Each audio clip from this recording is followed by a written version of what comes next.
রংপুর বিভাগের ৬ সীমান্ত জেলা দিয়ে অবাধে ঢুকছে মাদক। ৮টি শহরের প্রায় সব অলিগলি থেকে শুরু করে উত্তরের নিভৃত গ্রামের পথে ঘাটে মরণ নেশার ছড়াছড়ি। মাদক সেবী আর কারবারিদের দৈরাত্ম্যে অতিষ্ঠ সাধারণ মানুষ। এ বিষয়ে আলোচনা করতে এই মুহূর্তে রংপুরে আছেন সহকর্মী নাজমুল ইসলাম নিশাত, তার সঙ্গে যুক্ত হচ্ছেন বেগম রোকেয়া বিশ্ববিদ্যালয়ের সহযোগী অধ্যাপক ওমর ফারুক। সরাসরি চলে যাচ্ছে নিশাতের কাছে।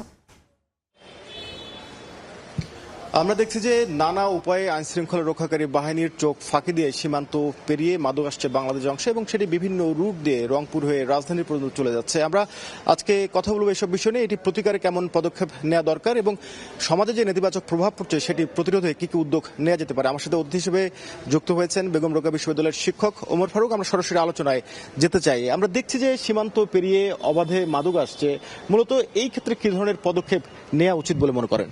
দেখুন, একটি মাদক এটা খুব ছোট্ট একটি শব্দ, কিন্তু এর প্রতিধ্বনি, নেতিবাচক প্রতিধ্বনি কিন্তু অনেক বড়।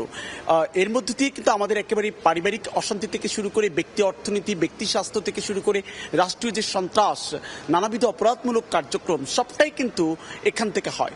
ফলে এটাকে নিয়ন্ত্রণ করাটা খুব জরুরি এবং এই নিয়ন্ত্রণের জন্য আমি ব্যক্তিগতভাবে মনে করি যে আইন শৃঙ্খলা রক্ষাকারী বাহিনী তাদের তৎপরতার যথেষ্ট অভাব আমরা মাঝে মাঝে দেখতে পাই। সব জায়গায় না হলে কিছু কিছু জায়গায় দেখতে পাই। সেই জায়গায় আইন শৃঙ্খলা রক্ষাকারী বাহিনীর যথেষ্ট হওয়া দরকার এবং একই সাথে আমরা যে অঞ্চলগুলোতে এই মাদকের অবাধ প্রবেশগুলো আছে সেই অঞ্চলের যারা ধর্মীয় ব্যক্তি আছেন, যারা স্থানীয় যারা তরুণরা আছেন, যুবকরা আছেন, তাদেরকে দিয়ে যদি আমরা এই প্রতিরোধের ক্ষেত্রে পুলিশ প্রশাসন যদি তাদেরকে ব্যবহার করে, একটি সুশীল সমাজ কর্তৃক যদি এই সমাজে মাদক নির্মূলের জন্য একটা কমিটি গঠন করে এবং তারা যদি তদারকি করে গোপন তথ্য যদি বিভিন্ন প্রতিষ্ঠানকে, সরকারি দপ্তরগুলোকে জানায়, নিয়ন্ত্রণে যে দপ্তরগুলো কাজ করে তাদেরকে যদি জানায়, তাহলে কিন্তু এটাতে একটি গুরুত্বপূর্ণ ভূমিকা রাখতে পারে।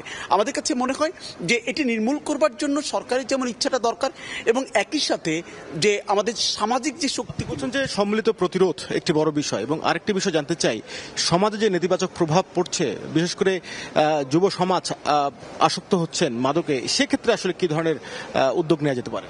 দেখুন, এই ক্ষতিটা আমি যেমনটি বলছিলাম যে ক্ষতিটা কিন্তু ব্যাপক প্রভাব ফেলে আমাদের প্রতিটি ব্যক্তি মানুষ তার স্বাস্থ্য থেকে শুরু করে একেবারে তার জীবনটা ধ্বংস হয়ে যাচ্ছে। তিনি সমাজে অপরাধমূলক কাজে নিজেকে নিয়োজিত করছেন, তিনি রাষ্ট্রের নানা রকম অপরাধমূলক কাজে সম্পৃক্ত হচ্ছেন। ফলে আইন শৃঙ্খলা রক্ষা থেকে শুরু করে সব জায়গায় এর খুব গভীরতর এক নেতিবাচক প্রভাব আমরা খেয়াল করি। এখান থেকে মুক্তি হওয়া ছাড়া আসলে কোনো উপায় নেই।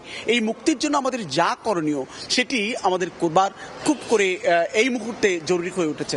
আমরা মনে করি যে পারিবারিক অনুশাসনগুলো খুব জরুরি। আমাদের ব্যক্তি সম্পর্কগুলো, বন্ধুর সম্পর্কগুলো যদি ঠিক হয়, আমাদের যে যুব সমাজ যারা এই বিপদে যাচ্ছে তাদেরকে যদি নানা রকমভাবে ধর্মীয়, সামাজিক এবং পারিবারিক অনুশাসনের মধ্যে নিয়ে আসতে পারি এবং একই সাথে রাষ্ট্র তার আইনগত যে বলয়টা আছে সেই বলয়টাগুলোকে একটা বৃদ্ধি ঘটাতে পারে, তার মধ্যে দিয়ে যদি এই নিয়ন্ত্রণ। আপনি বলছেন যে একই সাথে আইন শৃঙ্খলা রক্ষা বাহিনীকে কঠোর হতে হবে এবং সম্মিলিত একটি প্রচেষ্টা জারি রাখতে হবে। আমরা আলোচনা করছিলাম মাদক প্রতিরোধে এবং চোরাচালান রোধে কি ধরনের পদক্ষেপ নেওয়া যেতে পারে এবং এর যে নেতিবাচক প্রভাব সেটি থেকে রক্ষায় সমাজ, রাষ্ট্র এবং প্রতিটি ব্যক্তিকে কি ধরনের উদ্যোগ নেওয়া দরকার। আমার সাথে অতিথি হিসেবে ছিলেন বেগম রোকেয়া বিশ্ববিদ্যালয়ের শিক্ষক ওমর ফারুক। তো সবকিছু মিলে আজকে আলোচনার এই ছিল বিষয়বস্তু আমার কাছে।